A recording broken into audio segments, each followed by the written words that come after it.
Olá a todos, sejam muito bem-vindos ao nosso podcast.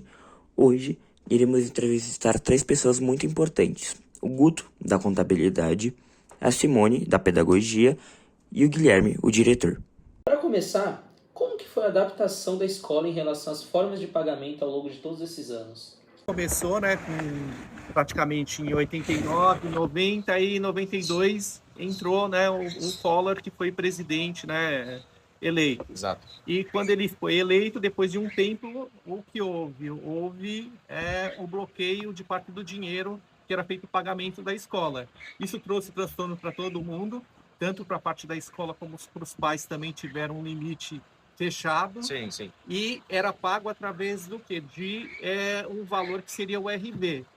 Tá. Então ficava preso. Então nesse momento foi um momento muito difícil porque a inflação estava muito alta. Para a escola em si, ela tinha uma porcentagem que as mensalidades eram sempre reajustadas mensalmente, Sim. em torno de 30% a cada mês, de um por mês para o outro.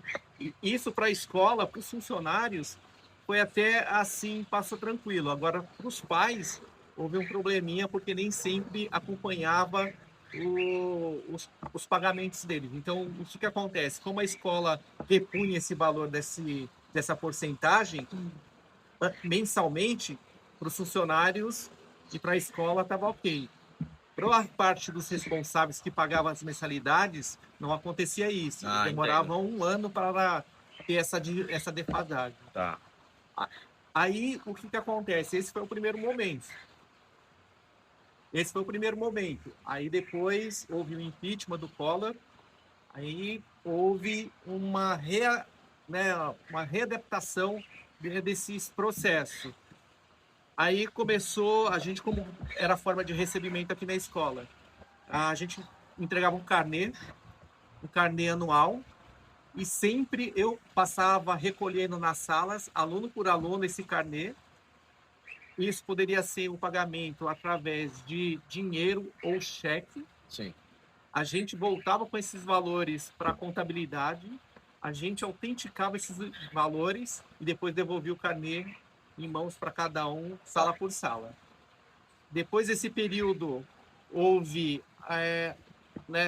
isso demorou, acho que uns 6, 7 anos. A gente alterou uma forma de impressão, porque nesse período a gente estava na transição também. Começava a parte, vou falar de computador, ficar um pouco mais avançada. A gente começou com 286, que era a tela monocromática. Sim. Depois um 386, depois um 486, depois um Pentium. Que aí possibilitou fazer na escola os próprios boletos. E antes os boletos eram impressos no carnezinho. Olha, foi um processo, eu acho que é um processo longo, claro, até porque eu estou aqui há muitos anos.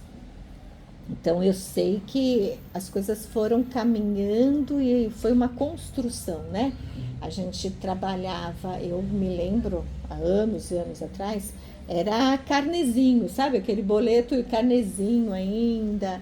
As coisas foram avançando até chegar hoje em dia que tem as coisas são online, o boleto também vem online, tem Pix hoje em dia, então acho que, mas foi um processo, eu acho que até mais demorado do que a gente vê aí fora. A escola ela passou por todos os pacotes econômicos que nós vivemos pós ditadura militar, por assim dizer. A escola passou por plano verão, plano Collor, plano real, cruzado novo, cruzeiro, enfim. A escola passou e venceu todas essas dificuldades econômicas que o nosso país já teve. De maneira geral, ao longo da sua história, a forma de pagamento aqui na escola era via carnezinho. As famílias recebiam um carnê e aí elas vinham até a escola, onde hoje é a secretaria. Lá era um departamento de contabilidade. As pessoas faziam fila com um carnê na mão, chegavam lá no guichê e pagavam a escola ali no guichê. Cada família, mês a mês, tinha que fazer essa dinâmica. Então, Hoje, eu posso dizer que nós estamos vivendo um momento muito tranquilo em relação às formas de pagamento, porque hoje, com o desenvolvimento da tecnologia, literalmente o pai não precisa botar o pé na escola para nada. Contrato de serviço a gente assina online, pagamento tudo pelo sistema, pelo SAF, o pai acompanha tudo, paga tudo pelo banco online dele também. Então hoje a família realmente ela não precisa para nada se deslocar até a escola, a não ser que ela deseje ter um atendimento pessoal de alguém. Sabendo que durante muito tempo a escola não conseguia ter esse pagamento por cartão de crédito, ou pelo Pix até, que é como é agora às vezes, e que o uso do boleto bancário era estritamente necessário, como que os pais e a equipe administrativa lidavam com essa burocracia na época? Então, sempre foi um pedido dos pais, mas antes, um pouco, como eu estava falando na questão anterior, o problema era tecnológico, porque a gente não tinha as maquininhas como é difundido hoje. Eram alguns pontos que tinha máquina, mas como era no sistema junto com o computador, então, Sim. tipo, alguns partes tinham o cartão de crédito e lojas, mas não eram difundidos assim para todo o comércio. E nossa prestação de serviço tinha um custo para isso. E não era um custo viável.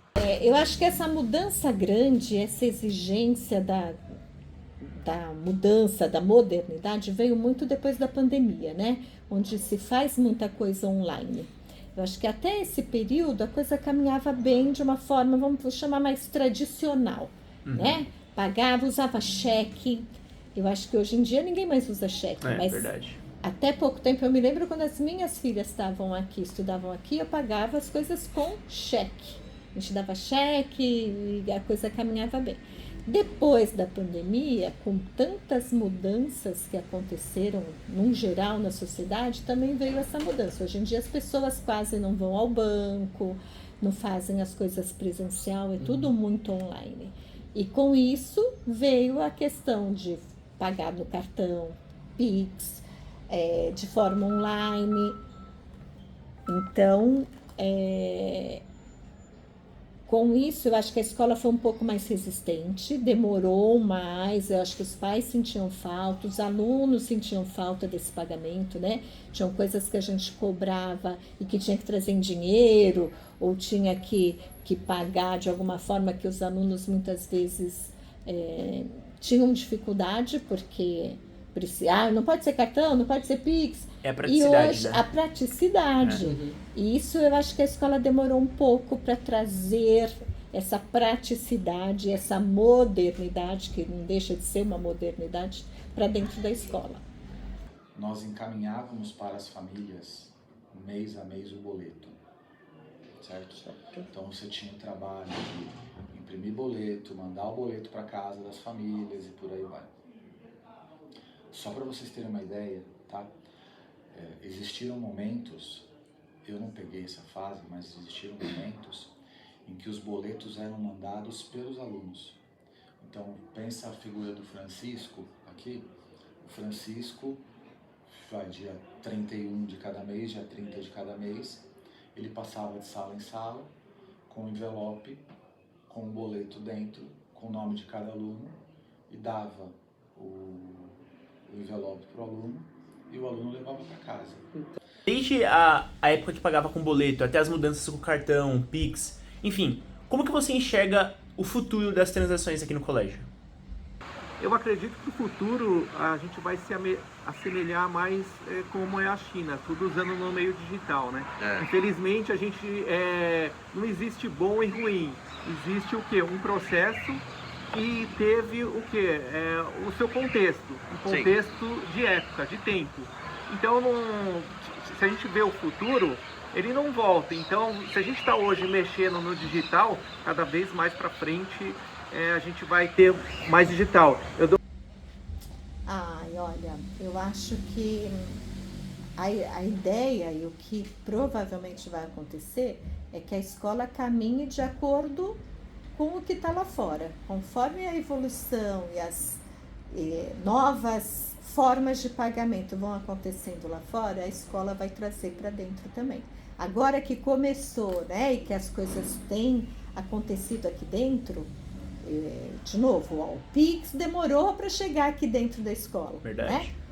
Mas agora que temos, eu acho que a ideia é o que acontecer lá fora de novo, eu acredito que vai acontecer aqui dentro também.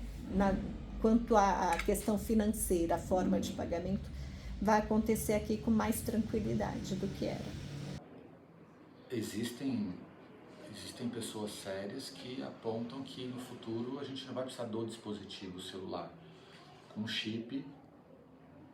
Sim, já tem até alguns lugares que aceitam uma forma de Reconhecimento identificação racial para pagar. Você vai fazer tudo, entendeu? Você vai ter acesso a tudo. Então, esse cenário eu acho que a gente vai viver. Como isso se dará, em quanto tempo isso se dará, é difícil saber.